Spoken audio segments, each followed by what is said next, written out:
Student good morning. पिछले lecture में हमने कॉस्ट अकाउंटिंग की परिभाषा, उसकी विशेषताएं और उसके विकास के बारे में हमने अध्ययन किया था। आज हम लागत लेखांकन के उद्देश्य और कार्यों का वर्णन करेंगे और उसे समझेंगे। लागत लेखांकन का प्रमुख उद्देश्य, सबसे पहले जे.आर. बॉटलीबॉय ने कहा है लागत उद्देश्य के बारे में। लागत लेखांकन का मुख्य उद्देश्य, चाहे उसका उपयोग उद्योग की किसी भी शाखा में किया जाए, हमेशा विश्वसनीय एवं सही पद्धति से ठीक लागत ज्ञात करना होना चाहिए। अब इसके प्रमुख उद्देश्य में सबसे पहले है कॉस्ट डिटर्मिनेशन, लागत निर्धारण। लागत निर्धारण का प्रमुख उद्देश्य किसी संस्था द्वारा उत्पादित की जाने वाली वस्तुओं एवं सेवाओं अथवा कार्यों, ठेकों की प्रक्रियाओं की कुल लागत ज्ञात करना है। कॉस्ट कंट्रोल, लागत नियंत्रण। लागत लेखांकन का प्रमुख उद्देश्य लागतों पर नियंत्रण स्थापित करना होता है, जिससे कि न्यूनतम लागत पर अधिक एवं श्रेष्ठतम उत्पादन हो सके। नेक्स्ट नंबर है लागत में कमी। लागत में कमी, इसका मतलब है कि हम किस तरीके से प्रोडक्शन में करेंगे तो उसमें हम मटेरियल में किस तरह से उसकी लागत को कम किया जा सकता है, ये इसके अंतर्गत करेंगे। नेक्स्ट है इस तरह से प्रबंधकों का मार्गदर्शन करना, अर्थात किसी वस्तु का उत्पादन करने में लाभ है या बाहर से खरीदने में उसे लाभ है, तो हम इस पर निर्णय इसी के द्वारा लिया जाता है। नेक्स्ट है विक्रय मूल्य निर्धारित करना। विक्रय मूल्य निर्धारित करना, विक्रय मूल्य के अंतर्गत हम वस्तु की कॉस्ट, उस पर आने वाले खर्चे, टैक्स आदि को जोड़कर हम उसमें वस्तु का विक्रय मूल्य निर्धारित करते हैं। नेक्स्ट है वैधानिक अनिवार्यता को पूरा करना। लेखांकन का ये प्रमुख उद्देश्य है, जैसा कि केंद्र सरकार ने 32 उद्योगों के लिए लागत लेखे तैयार करना अनिवार्य कर दिया है। अतः लागत लेखों को रखने का एक उद्देश्य वैधानिक दायित्व को पूरा करना भी होता है। अब इस तरह से ये उद्देश्य उसके पूर्ण हुए। अब आगे वित्तीय लेखों का एवं लागत लेखों में समानताएं क्या क्या है, इस बात पे हम ध्यान देंगे। इसमें समानता फर्स्ट नंबर है, दोनों लेखे दोहरा लेखा प्रणाली पर आधारित है, वित्तीय लेखे हो या लागत लेखे हो। सेकंड नंबर, दोनों लेखों में केवल मुद्रा में व्यक्त लेन देनों का ही लेखा किया जाता है।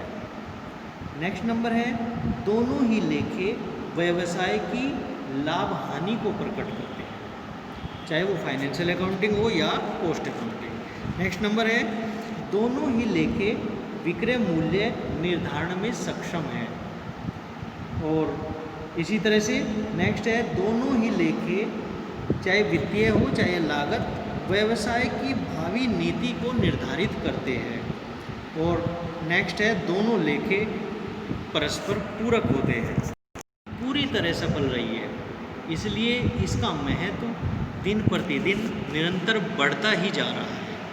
इससे न केवल उत्पादकों को ही लाभ मिलता है, बल्कि अन्य वर्गों को भी लाभ मिलता है। अब इसमें सबसे पहले है उत्पादकों व प्रबंधकों को लाभ। लागत लेखांकन से उत्पादक और प्रबंधकों को क्या लाभ होते हैं, इसमें सबसे पहले है सामग्री, श्रम व संयंत्र का सर्वोत्तम उपयोग। लागत लेखांकन के अंतर्गत सामग्री, श्रम तथा संयंत्र के विस्तृत लेखे तैयार किए जाते हैं। परिणामतः सामग्री व श्रम के दुरुपयोग व चोरी को सरलतापूर्वक रोका जा सकता है, इसलिए इसके लिए ये सर्वोत्तम उपयोग माना गया है। सेकंड नंबर है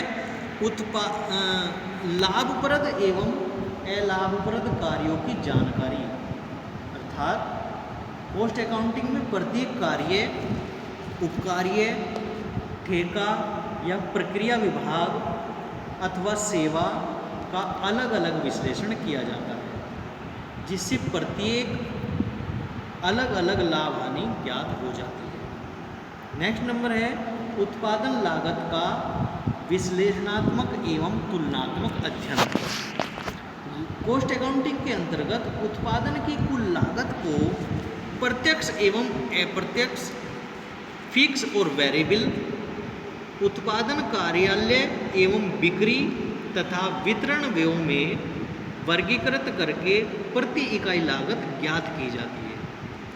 नेक्स्ट नंबर इसमें महत्व है विक्रय मूल्य एवं टेंडर मूल्य निर्धारण में सहायक।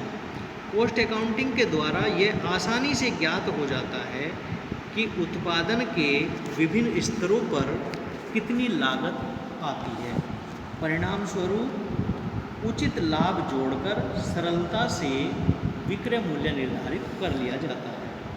नेक्स्ट नंबर है स्टैंडर्ड कॉस्टिंग के निर्धारण में सहयोग। लागत लेखों की सहायता से प्रत्येक कार्य की परिमाप लागत निर्धारित करने में भी सुविधा हो जाती है। किसी वस्तु के निर्माण की लागत कितनी आनी चाहिए, यह पहले से ही निश्चित कर लेना स्टैंडर्ड कॉस्टिंग कहलाता है। अब नेक्स्ट नंबर है इसमें लागत नियंत्रण में सुविधा। कॉस्ट अकाउंटिंग प्रबंध को नियोजन, बजटन तथा लागत नियंत्रण के उपयोगी आंकड़े प्रदान करते हैं। सामान्यतः लागत के 3 तत्व माने जाते हैं: सामग्री, श्रम तथा खर्चे या एक्सपेंसेस। इन सभी व्ययों के नियंत्रण से संबंधित नियमों का लागत लेखांकन में गहराई से अध्ययन किया जाता है। नेक्स्ट नंबर है अपव्यय का ज्ञान होना। लागत लेखे ने न केवल यह बताते हैं कि किसी वस्तु की उत्पादन लागत क्या है, बल्कि यह भी बताते हैं कि अपव्यय या अधिक खर्च कहाँ हो रहा है और उसे कैसे रोका जा सकता है। और नेक्स्ट नंबर है इसका महत्व भावी नीति निर्धारण में सहायक। जिस प्रकार से नए उत्पाद का प्रारंभ, अधिक लाभदायक उत्पादन मिश्रण, बेकार पड़ी अक्षमता का दुरुपयोग और स्वयं बनाए या खरीदने का निर्णय आदि, यानी कि लागत लेखों द्वारा सूचनाएं प्रबंध को अनेक महत्वपूर्ण निर्णय लेने में सहायता पहुंचाती है। और नेक्स्ट नंबर है लाभ हानि विवरण किसी भी समय तैयार करना। लागत खातों की सहायता से या लागत लेखों की सहायता से किसी भी समय साप्ताहिक, मासिक या त्रैमासिक लाभ हानि ज्ञात किया जा सकता है। इससे यह लाभ होता है कि यदि किसी उत्पादन का कार्य या कार्य से हानि हो रही है तो उसे तुरंत बंद कर दिया जाता है। और लास्ट है मंदी काल में उपयोगिता। मंदी काल उत्पादकों के दृष्टिकोण से सबसे खराब समय होता है। ऐसे समय में यदि उत्पादक की परिवर्तनशील लागतें भी पूर्ण रूप से वसूल हो जाए तो उत्पादन को चालू रखना ही लाभप्रद माना जाता है। अब जैसे सबसे पहले तो था उत्पादकों एवं प्रबंधकों को लाभ, अब सेकंड नंबर पे आएगा कर्मचारियों को लाभ। कर्मचारियों को कॉस्ट अकाउंटिंग से क्या लाभ है? लागत लेखा अपनाने पर श्रमिकों एवं कर्मचारियों के मध्य कार्य का विभाजन वैज्ञानिक आधार पर किया जाता है। उनके कार्य के परिमाप निर्धारित कर दिए जाते हैं और कार्यहीन समय नियंत्रित किया जाता है। किए गए कार्य का विस्तृत विवरण रखा जाता है तथा पारिश्रमिक देने की प्रेरणात्मक पद्धतियों का उपयोग किया जाता है। नेक्स्ट नंबर है विनियोक्ताओं एवं ऋणदाताओं को लाभ। किसी भी व्यवसाय की लाभ अर्जन करने की अक्षमता संबंधी जानकारी लागत लेखों से ही प्रकट होती है। लागत लेखे संस्था की लाभ क्षमता तथा भावी विकास की संभावनाओं के बारे में विश्वसनीय सूचनाएं प्रदान करते हैं।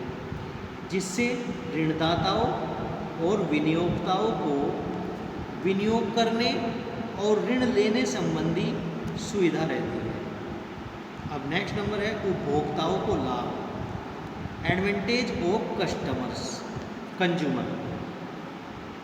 लागत लेखों के माध्यम से उत्पादन लागत नियंत्रित होती है तथा किस्म में भी सुधार होता है, क्योंकि उत्पादन हेतु परमापित कच्ची सामग्री तथा कार्यकुशल श्रमिकों का ही उपयोग किया जाता है। इस प्रकार से उत्पादन लागत घटने का लाभ किसी हद तक उपभोक्ता तक ही कीमतों में कमी के रूप में पहुंचता है। इस प्रकार लागत लेखों के कारण उपभोक्ताओं को अच्छी किस्म की वस्तु प्राप्त हो जाती है और सस्ते मूल्यों पर भी। नेक्स्ट है सरकार को लाभ, एडवांटेज ऑफ गवर्नमेंट।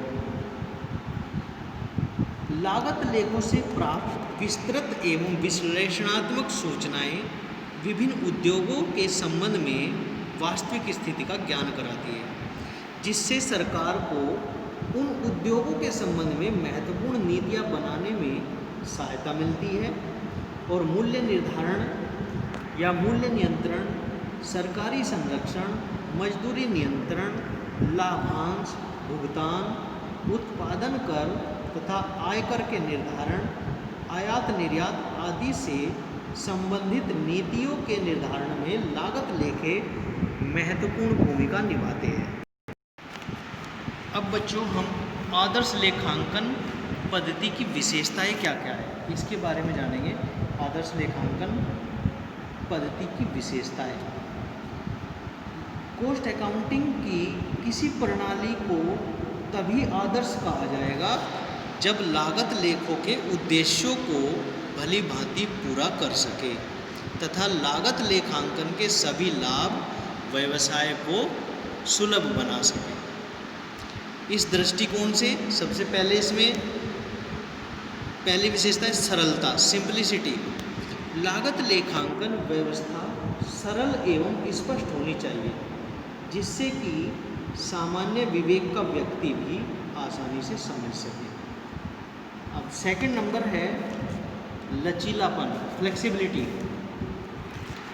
लागत लेखांकन पद्धति का स्वरूप पर्याप्त लोचदार होना चाहिए, अर्थात व्यापार के विस्तार एवं परिस्थितियों में परिवर्तन के अनुसार लागत लेखांकन पद्धति में भी आवश्यक परिवर्तन किया जा सके। नेक्स्ट नंबर है मितव्ययिता, इकोनॉमी। मितव्ययिता का अर्थ कम खर्च से नहीं होता बल्कि उचित खर्च से है, अर्थात लागत लेखांकन पद्धति पर उतना ही व्यय किया जाना चाहिए जितना कि संबंधित व्यवसाय सहज ही वहन कर सके और इसके लाभ इस पर होने वाले व्यय से अधिक होने चाहिए। नेक्स्ट नंबर है अनुकूलता। भिन्न भिन्न प्रकार के व्यवसायों की आवश्यकताएं अलग अलग होती है, अतः लागत लेखांकन पद्धति संबंधित व्यवसाय की प्रकृति, परिस्थितियों, आवश्यकताओं एवं आकार के अनुरूप होनी चाहिए। नेक्स्ट नंबर 5 शुद्धता, एक्यूरेसी। लागत लेखांकन की उपयोगिता उसकी शुद्धता पर निर्भर करती है। नेक्स्ट नंबर है तुलनात्मकता। लागत लेखांकन व्यवस्था कुछ इस प्रकार से होनी चाहिए कि प्रबंध को विगत आंकड़ों अथवा अन्य संस्थानों के समंकों या संपूर्ण उद्योग एवं विभागीय सूचनाओं के आधार पर कार्य निष्पादन का तुलनात्मक अध्ययन कर सके और आवश्यक सूचनाएं, संख्याएं तथा तथ्य सुलभ हो सके। नेक्स्ट नंबर है शीघ्र सूचना प्रदान करने की क्षमता। लागत लेखांकन पद्धति ऐसी होनी चाहिए कि वह शीघ्र ही सूचना प्रदान कर सके। नेक्स्ट नंबर है वर्गीकरण व विश्लेषण, क्लासिफिकेशन एंड एनालिसिस। लागत लेखांकन की सफलता हेतु यह आवश्यक है कि उत्पादन, प्रशासन तथा विक्रय एवं वितरण संबंधी खर्चों का उचित रूप से और ठीक ठीक बंटवारा किया जाए। नेक्स्ट नंबर है वित्तीय लेखों से मिलान संभव। कॉस्ट अकाउंटिंग पद्धति ऐसी होनी चाहिए जिसमें लागत लेखों तथा वित्तीय लेखों के परिणामों का मिलान किया जा सके और परिणामों में अंतर के कारणों का पता लगाया जा सके। और लास्ट में है सहयोग, सपोर्ट। लागत लेखांकन पद्धति को तभी आदर्श माना जा सकता है जब उसके क्रियान्वयन में संस्था के सभी विभागों एवं व्यक्तियों का सहयोग भी प्राप्त हो।